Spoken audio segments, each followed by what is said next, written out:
Estimados amigos, muy buenas tardes. Centro Cultural del Banco de la República, como siempre, les da la más cordial bienvenida a la temática, a la conferencia que vamos a realizar en la tarde de hoy, llamada Después de la Vorágine.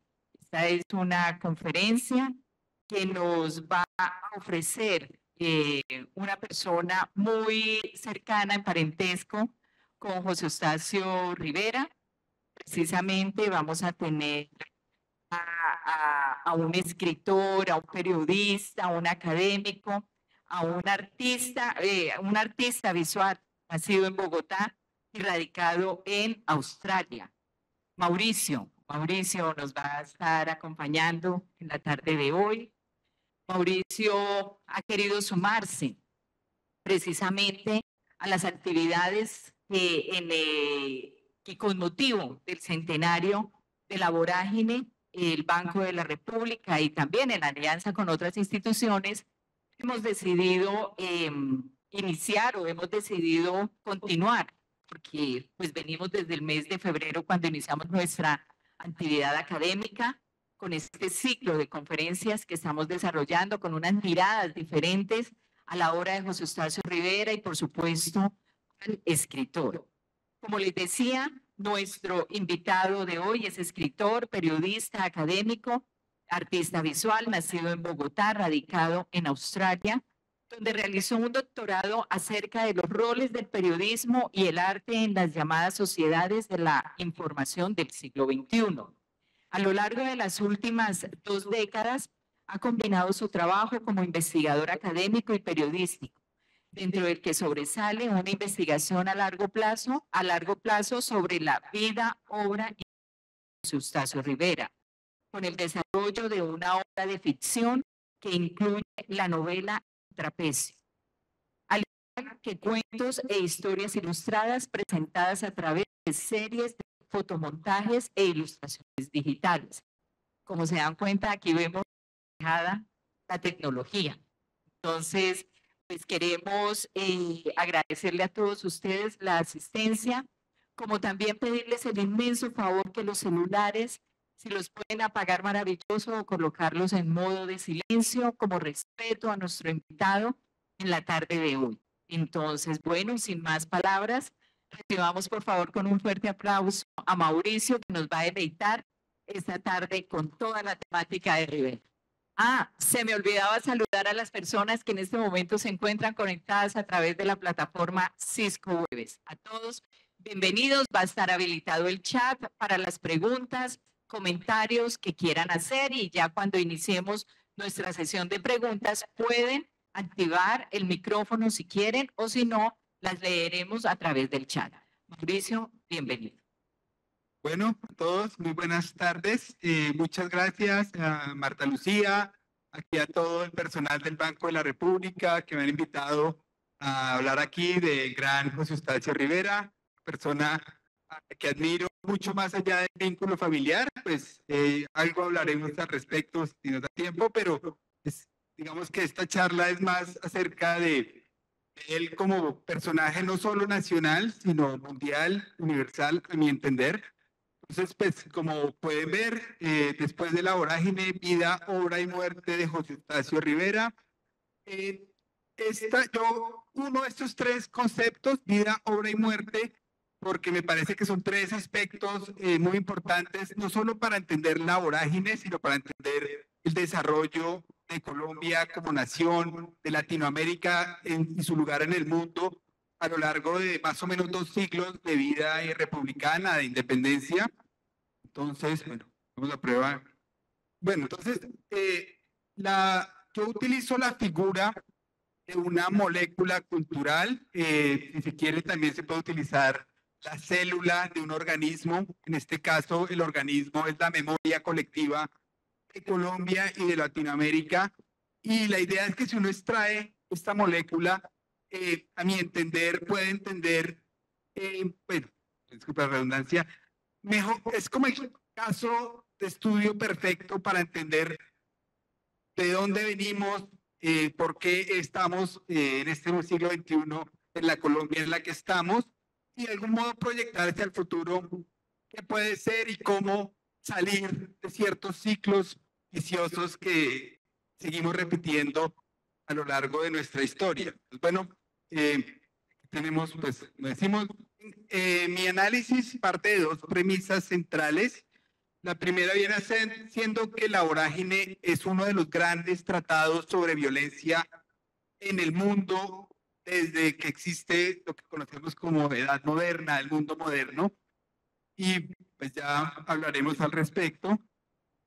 La segunda, que está muy atada a la primera, es que la vida, obra y muerte de José Eustacio Rivera explica cómo Colombia sigue atrapada en una espiral de violencia. Por eso, pues, yo hablo de que es un tratado de violencia que hay que estudiar más allá de lo literario, que lo literario es grandioso, pero también es importante ir más allá de eso, que efectivamente era lo que José Eustacio más quería de su obra, y su gran frustración era que la gente se fijaba mucho en lo artístico, en lo literario, y la denuncia que el presente en la vorágine pasaba a un segundo plano. Entonces, bueno, esta es una gráfica que de algún modo nos muestra cómo si tomamos la historia de Colombia y la doblamos, la vida, obra y muerte de José Eustacio queda en la mitad. Básicamente 100 años para atrás, 100 años para adelante. Y más allá de ese detalle cronológico, está los episodios que ahorita enumero, que demuestran un poco cómo desde su infancia hasta sus años de juventud y finalmente su adultez y su consagración literaria, de algún modo explican estos 100 años de antes y estos 100 años que vinieron después. Bueno, estos códigos QR ayudan al que quiera verlo, pero bueno, tal vez más tarde sea más fácil compartirlos para no estar como todo el mundo ahí tratando de escanearlos. Acá tenemos los 12 episodios abajo, ya les muestro la lista propiamente, pero de algún modo este es como el detalle de nuestra molécula que muestra un poco la violencia bipartidista, la separación de Panamá, la fiebre del caucho, y finalmente cuando José Eustacio muere, comenzaba una nueva fiebre de oro. Pues este proyecto mío de investigación en macro se llama Fiebres de Oro en Blanco y Negro, y va del caucho a la cocaína, pasando por el petróleo, y el petróleo era la fiebre de oro negro que empezaba en Colombia más o menos cuando José Eustacio muere, y como veremos más adelante, ese iba a ser el foco de su segunda novela, la que pensaba titular La Mancha Negra. Estos son los episodios, porque nos vamos a quedar en esta diapositiva y después compartiremos los otros recursos. Entonces son 12 episodios más un 13º que viene siendo el misterio de la Mancha Negra, que explican el sectarismo político que forjó a Colombia en el siglo XIX y después se extendió y volvió con más rabia, por así decirlo, hacia mediados del 20. Después tenemos como el regionalismo, ese conflicto entre el centralismo y el federalismo, que si se quiere es incluso más viejo que el liberales versus conservadores. Y por último, José Eustacio Rivera también estuvo metido en el tema internacional, la ubicación de Colombia a nivel diplomático, a nivel fronterizo, y desde muy joven estuvo preocupado por ese aspecto de la soberanía nacional que de algún modo sigue siendo un problema 100 años después. Entonces, bueno, su infancia, José Eustacio Rivera, hay un debate que si nació en Rivera, que si nació en Neiva. El profesor Isaías Peña tiene la teoría de que nació en la mitad, en el camino. Pero bueno, más allá de esos detalles, lo cierto es que cuando él era un niño, estalla la Guerra de los 1000 días. En ese contexto, la familia Rivera, mi familia, aquí algunos de mi papá, mi tío aquí presentes, algunos siguiendo por internet, era una familia poderosa dentro del Huila. Y Eustacio papá, el papá de José Eustacio, era el hermano del general Toribio Rivera, que fue un general prominente en la Guerra de los 1000 días, un general temido y en ciertos círculos vilipendiado por los liberales, porque era el que perseguía y cazaba liberales por el Tolima Grande, de la mano de otros de sus hermanos, el general Pedro Rivera, y también hermano directo de Eustacio, el general Napoleón Rivera, que era medio hermano. Entonces era esa élite del conservatismo que estaba como gobernando y liderando las tropas conservadoras, y el hermano desentendido de la política, de lo militar, don Eustacio, que era un hombre de campo, que tuvo a este hijo, que era un muchacho curioso, bastante díscolo en su juventud, y que en estos años tuvo 2 episodios que menciona el biógrafo Eduardo Neares Silva, que a mí me parecen muy importantes para entender el desarrollo de su personalidad. Uno es una anécdota un poco como su primer contacto con la muerte. Siendo muy niño, él se vuela del colegio y se va a seguir las tropas que le comandaba su tío Toribio, mi tatarabuelo. Y cuando está en esas, aparecen tropas liberales y empieza un enfrentamiento. Y él queda como metido en el fuego cruzado y se salva. Como que pasan las balas y como que de algún modo, tú que estás también trabajando en un proyecto de ficción sobre la muerte de José Eustacio, es como ese primer llamado de la parca que le dice, hey, todavía no, pero bueno, usted tiene un llamado más importante, pero ya nos veremos. Después hay otro que también es muy importante, que es que don Eustacio y su mamá Catalina Salas, quien viene siendo su gran influencia, que más peleó porque él se graduara de bachiller, porque fuera profesional, ellos, según el biógrafo, en algún momento esconden a unos amigos liberales que están siendo perseguidos precisamente por los tíos de José Eustacio. Entonces ahí hay un conflicto familiar por debajo de esto que muestra un poco cómo él siempre está en la mitad de grandes fuerzas. Y eso se va a repetir no solo entre liberales y conservadores, sino, bueno, ya veremos más adelante. Al respecto, otro pie de página, aquí está la expulsión del Colegio Santa Librada. Hay varias versiones de por qué. El caso es que, como dije, él era un niño de campo que lo mandan a Neiva y de algún modo nunca se adapta al rigor de una escuela como de ciudad. Y lo curioso es que quien lo expulsa es su tío Napoleón Rivera. Él es el que lo echa en Santa Librada. Y bueno, después de eso vienen numerosos intentos por salir adelante como profesional. Él pasa por la Mesa de Elías, el internado de la Mesa de Elías. Después vuelve a Neiva a trabajar como escribano, puesto medio oficial, pero eso no va para ningún lado. Entonces finalmente su mamá logra convencer a sus contactos con sus tíos para que lo manden a la escuela normal a estudiar como normalista. Y ahí viene como su primer, cuando vuelve a quedar metido en otro conflicto que sigue marcando la vida de Colombia, que es el centralismo bogotano contra la provincia. Entonces él curiosamente encuentra un refugio en Bogotá. Yo no sé, aquí de golpe algunos de los estudiantes que vienen de Neiva van a Bogotá y no logran adaptarse, otros sí como que encuentran en Bogotá un refugio por razones que sean personales. Eso le pasa a José Eustacio. En la normal, él tiene mucho el apoyo del hermano Juan, de los hermanos maristas, creo que ahí estoy confundido, pero el caso es que él tiene una buena experiencia en Bogotá en su primer paso.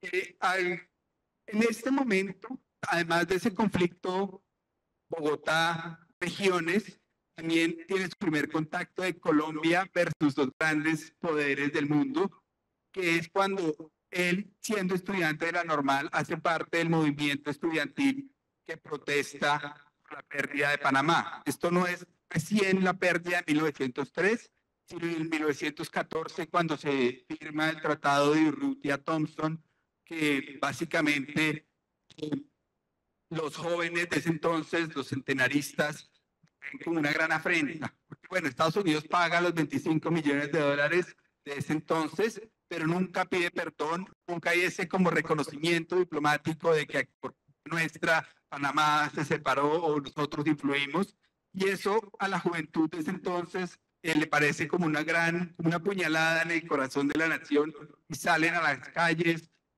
Ahí es la represión, lo mandan pues, a pasar su noche ahí en el cuartel. Pero más allá de esa anécdota, empieza a mostrar también que él de algún modo no le teme a ningún contrincante, que él está dispuesto a enfrentarse ya sea a las élites conservadoras, al mismísimo Henry Ford, como ya veremos más adelante. Entonces ahí está un poco esos patrones de la personalidad que se empiezan a manifestar desde muy joven. Graduado de normalista, él consigue trabajo como inspector escolar en Ibagué. Al llegar en Ibagué, yo creo que lo más importante que hablar de esa etapa en Ibagué es la amistad con un señor que fue como su mentor en esos años, don Custodio Morales. Y Custodio Morales había sido un poco como el presidente Rafael Reyes, una persona que en su juventud se aventuró a la selva, buscó fortuna en la quina, en el caucho.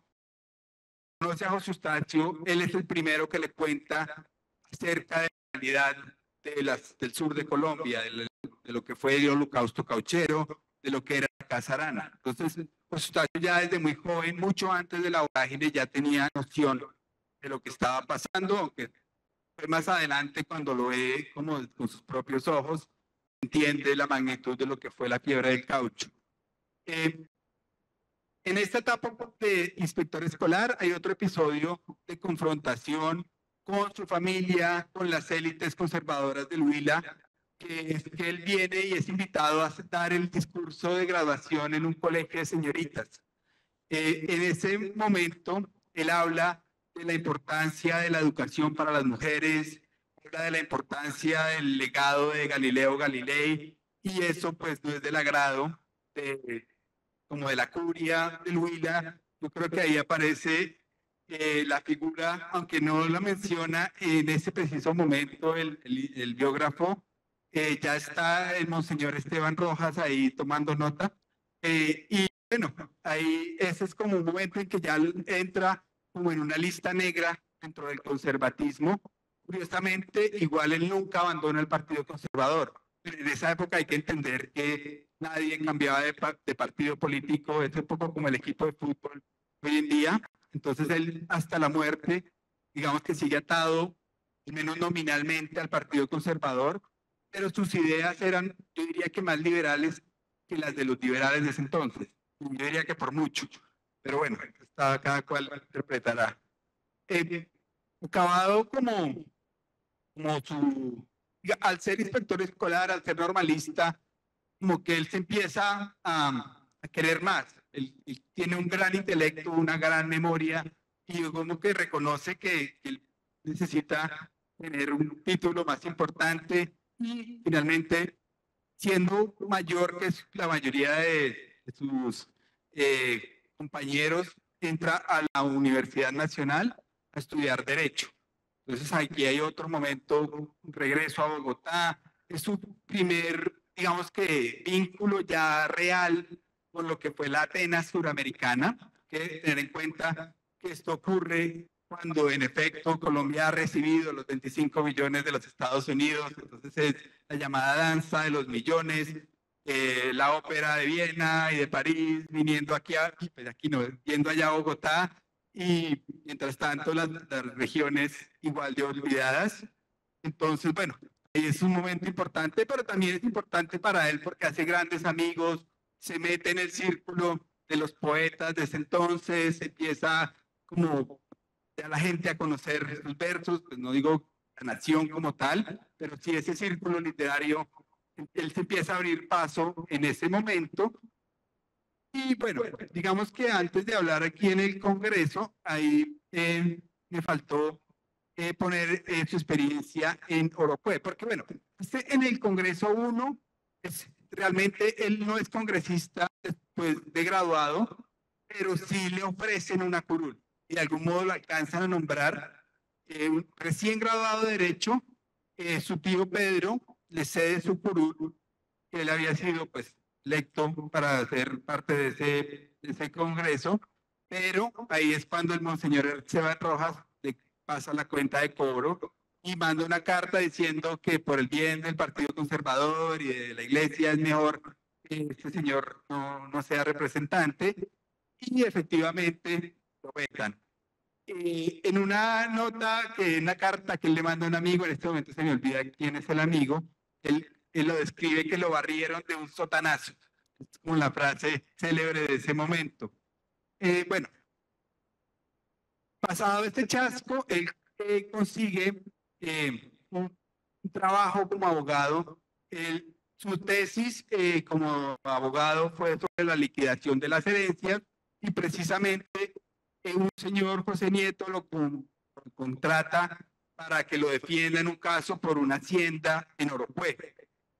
Según lo narra el maestro Isaías Peña, es en el camino a Oropue cuando la viuda era como entre el hijo y el sobrino del señor, el señor Oropesa, que murió y dejó su gran hacienda, y el sobrino y su socio tratan a José Eustacio para que defienda su caso, pero en el camino, según narra el maestro Isaías, la viuda, porque lo intercepta, le cuenta cómo es la historia y él cambia de bando. Eso en derecho es gravísimo, no sé cuál es el tipo penal, pero eso lo metió en problemas, además porque él pierde ese caso. Pero a pesar de lo negativo que esto fue para su carrera como abogado, que básicamente ahí se acabó, durante esos años conoce a Luis Franco Zapata, que es el personaje que inspira, yo diría que más a la historia de Arturo Cova, pero el nombre pues Fidel Franco. Él es un paisa de Manizales que efectivamente se fue con una joven llamada Alicia, que era de Roatoque, bueno, de Cundinamarca, no de Bogotá, se vuelan, se van a los llanos, terminan en las selvas del caucho por allá, por Venezuela y Brasil, donde ocurre el viaje de Arturo y de Alicia. Y es su primer gran inspiración, sobre todo para la primera parte de la vorágine que ocurre allá en los llanos. Después de eso hay un momento en que en 1921 publica Tierra de Promisión, sus sonetos sobre la montaña, el llano y la selva, un poco premonitorio también de la vorágine. También él es nombrado para una comisión diplomática, él viaja a Perú, viaja a México, llega hasta los Estados Unidos. Estando en Perú, en una entrevista que él se interpreta como que está diciendo que la poesía peruana es superior a la colombiana, que hablando con críticos de literatura me han dicho que tenía razón, yo no soy tan experto en poesía, pero bueno, el caso es que esa entrevista llega, algunos dicen que tergiversada, y obviamente se arma la polémica en plena Atenas suramericana, se empiezan a publicar ataques a Rivera y él se defiende, son como 9 artículos, 5 contra uno, 4 contra otro, uno es Américo Marmo, el otro, bueno, ahí tocaría volver a las notas para ver esos nombres exactos, pero el caso es que ahí el Estado de nuevo, ese conflicto regionalismo regiones versus centralismo bogotano, de nuevo ahí se ven como lejos de ese mirar por encima del hombro a Lopita que vino acá a revolotear el avispero de las letras de nosotros, los grandes literatos de Bogotá. Pero bueno, todo este juego también hay alguna vez un primo, padre de la línea un poco más directa, Jaime René Zuluaga comentaba que eso también era un poco el juego literario del momento. Entre más polémica, pues más se vendía. Bueno, independientemente de eso, ese ciclo de polémicas se acaba, o él lo acaba, porque en ese momento se entera de la muerte de su padre, don Eustacio. Entonces él vuelve a Neiva, está muy deprimido, muy triste, pero digamos que lo que nos saca de esto es la oferta de hacer parte de la comisión fronteriza entre Colombia y Venezuela, y a delimitar los límites que hoy separan a Colombia de Venezuela.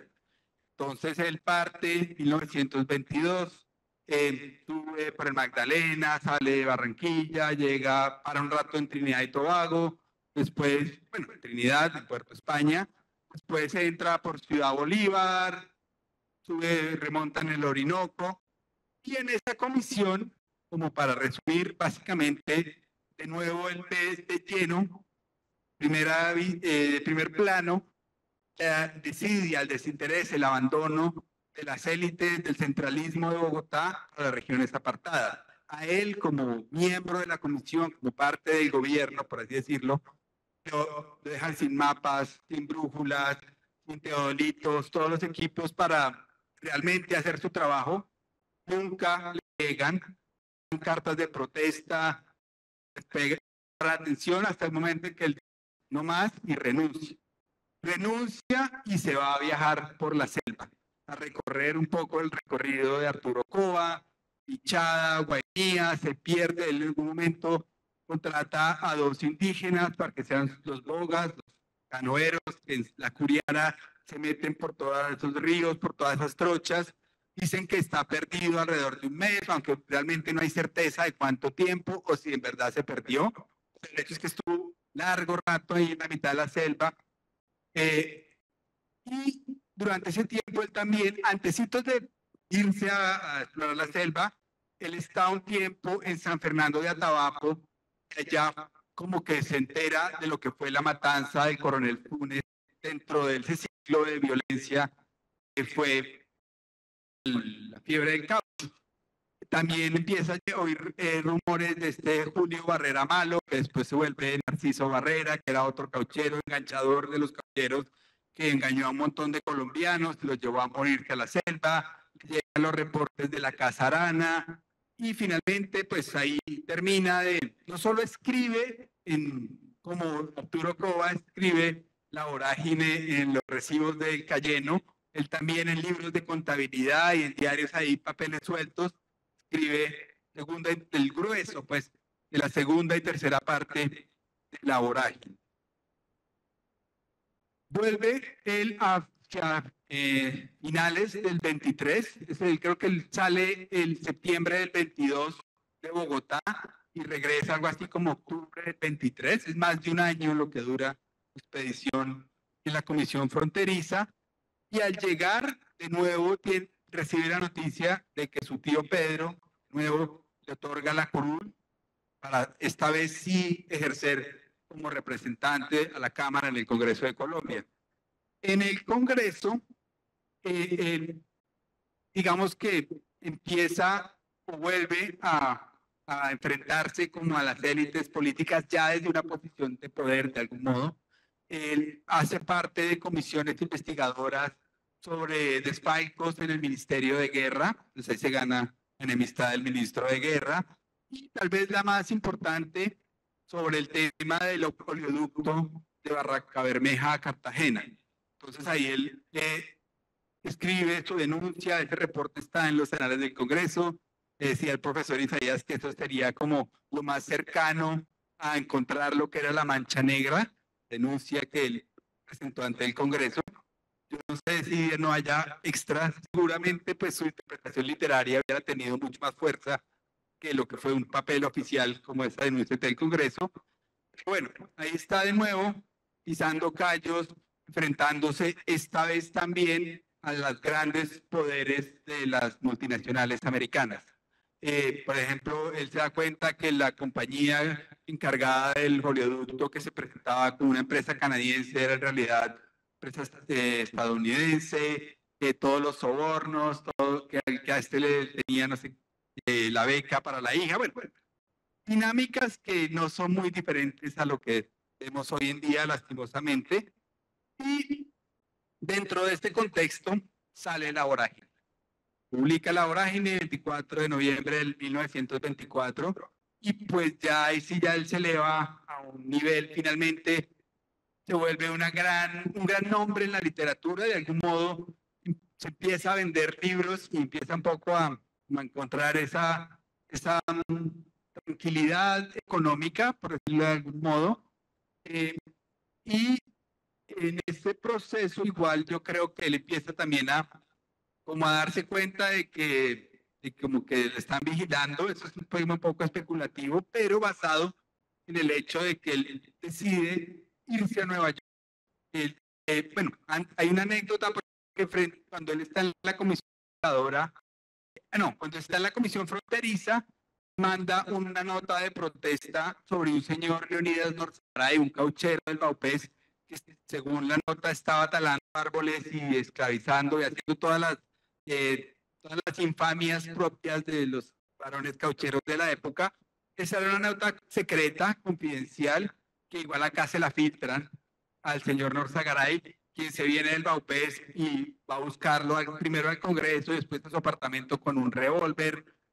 José Eustacio también era un tipo que manejaba las armas, era cazador, entonces él iba a salir de nuevo con su revólver y eso parece que iba a ser un duelo, pero como que la casera llama al intendente de policía y frenan al señor Norzagaray y pues no se arma la balacera gracias a esa intervención. Creo que más que a tipos como Norzagaray, yo creo que él se empieza a dar cuenta que hay otros poderes más grandes que están siendo como, él está molestando con sus denuncias, y ahí está el momento en el que está escribiendo La Mancha Negra. Bueno, hay mucha especulación al respecto. Hay que, pues dentro de la biografía de Neal Silva, hay testimonios de amigos de José Eustacio que dicen que lo oyeron leer pasajes. Él decía que se sabía sus obras de memoria, entonces que se le habían perdido los cuadernos, pero para él no era un drama porque se acordaba como palabra a palabra de todas las obras que se perdieron. El caso es que él decide viajar a Nueva York. Al viajar a Nueva York, digamos que él tiene varios objetivos. El primero, pues, él alcanza a fundar una editorial, editorial Andes, que el objetivo era publicar nuevas voces latinoamericanas y darlas a conocer en el mercado norteamericano y a nivel mundial. La segunda era la traducción de La Vorágine. La tercera era la adaptación a cine, una película de La Vorágine. Y yo creo pues que está el tema de La Mancha Negra. En Nueva York, él en algún momento llega a comentar que su segunda novela la publica cuando él ya no esté en los Estados Unidos. Él dice que no se siente a salvo en los Estados Unidos y tenía planeado un viaje al África. Bueno, él era cazador, entonces también tenía como esa idea de ir a las grandes bestias. Pues el hecho de ser cazador hoy en día seguramente es visto con un ojo más crítico, pero para un personaje de su época, pues la cacería no era como ese tema de crisis ambiental y de las especies en extinción y eso, pues no había ese conocimiento. Pero bueno, eso también es un elemento de su biografía que hay que mencionar. El caso es que él estando en Nueva York,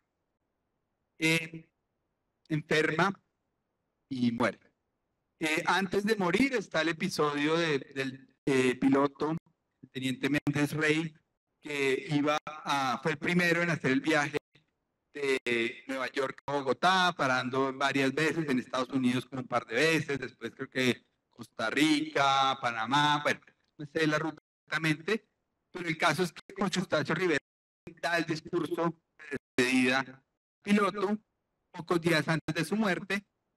Después cae enfermo, dura como consciente unos cuantos días. Finalmente, el 1 de diciembre de 1928, muere José Eustacio Rivera en Nueva York. Una vez muerto, hay un capítulo más en el que su cadáver es el protagonista, porque bueno, está Rivera en Nueva York y el gobierno colombiano no tiene cómo mandarlo, dice que no hay plata. Entonces, ¿cómo hacemos? Alguien le pide cacao al señor, bueno, yo no sé si fue al señor Semurray, pero el presidente entonces de la United Fruit Company. El hecho es que la United Fruit Company cede un barco, el barco Sigsaloa, y en ese se repatria el cuerpo de José Eustacio Rivera. Curiosamente, muerte 1 de diciembre del 28, 5 de diciembre de 1928, la masacre de las bananeras con la United Fruit Company como autor intelectual. Yo. Entonces, ese es otro de esas semanas como claves en la historia de Colombia, digamos que yo pienso con esas fechas, como 9 de abril del 48, como noviembre de 1985, con el Palacio de Justicia y Armero. Ese momento en 1928 es tan importante, pero poco sabemos al respecto y poco unimos esos puntos entre el cuerpo de Rivera bajando por el Caribe, mientras que esta empresa está detrás de la masacre de las bananeras, que es tan importante en la trama de 100 años de soledad. Ahí un poco se unen otra vez los círculos de esos están acá en esta espiral, que es Colombia. Y pues bueno, el cuerpo finalmente llega a Bogotá. Cuando llega a Bogotá, pues ya esto está, que lo embalsaman en Estados Unidos, pasando por todo el Magdalena, y de hecho el cuerpo lo sacan en procesión en cada uno de los puertos más importantes. Entonces ya cuando el cuerpo está acá, pues ya no hay forma de hacer un estudio, una autopsia a fondo, y ahí queda el misterio. Pues yo no voy a entrar en especulaciones, si lo mataron. Lo cierto es que él tuvo toda la vida problemas muy graves de salud, desde incluso antes de partir a la selva. Ya había tenido ataques de una cefalea que lo dejaba inconsciente, le daba convulsiones, ya había estado un poco como al borde de la muerte antes. Entonces, tal vez lo más probable es que sí han sido causas naturales, pero lo cierto es que seguramente mucha gente respiró cuando él muere. Y no, lo otro es que de la Mancha Negra no hay nada hasta ahora, nada parecido. Digamos que ni un párrafo en un papel, ni un manuscrito. Entonces, él tenía como notas en Nueva York que nadie sabe dónde están. Pues bueno, para quienes nos dedicamos a la ficción, pues ahí tenemos también material para elucubrar. Y así llegamos, yo creo que a ese momento, ese punto 13, por fuera de la vida de José Eustacio. Quería hacer una pequeña mención antes a otro autor que un poco tomó el bastón de José Eustacio y lamentablemente no llegó a tener el reconocimiento, que es el doctor, realmente doctor médico César Uribe Piedrahíta, quien él también visitó. En este caso él sí estuvo por el Putumayo, que Rivera estuvo más, venía a Venezuela, Brasil. César Uribe Piedrahíta fue como visitador a las caucheras de la Chorrera, del Encanto, en la época de la Casa Arana, al centro de la Casa Arana, y de su experiencia escribe la novela Toa, Narraciones de Cauchería. Me gustaría resaltar, y yo invito a todos a que lo lean. Es una obra mucho más corta, mucho más visual, cinematográfica, pero muy visceral, muy como basada también en experiencias reales. El doctor César Uribe Piedrahíta, de hecho, le dedica toda a la memoria de José Eustacio Rivera, publicada en 1933, y después publica un libro que se confunde con la idea de la mancha negra porque se llama Mancha de Aceite, y es sobre su experiencia, de nuevo como médico, en las petroleras en Venezuela. Él va como médico a unas petroleras en el lago Maracaibo, y el libro Mancha de Aceite es bastante autobiográfico también, y es como él enfrentándose de nuevo a esa postura colonialista, cruel frente a los locales, frente a los indígenas, frente a la tierra misma, que fueron esas primeras perforaciones de petróleo en Venezuela. Entonces, pues bueno, acabar un poco mi intervención con esta invitación a, bueno, releer La Vorágine.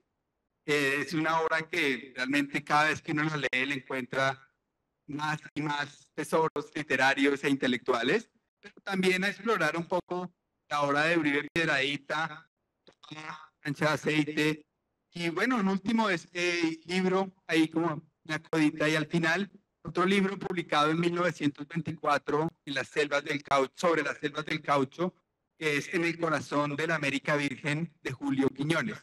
Muy poco se sabe de Julio Quiñones. Él era, he oído que era de Tumaco o de Barbacoa, bueno, era de Nariño, y él también estuvo en esas selvas en los años del caucho, y el libro, curiosamente, lo publican primero en francés y después lo traducen al español. Entonces, el libro El corazón de la América Virgen es otro tesoro de esa era tan oscura y tan dolorosa que fue la fiebre del caucho.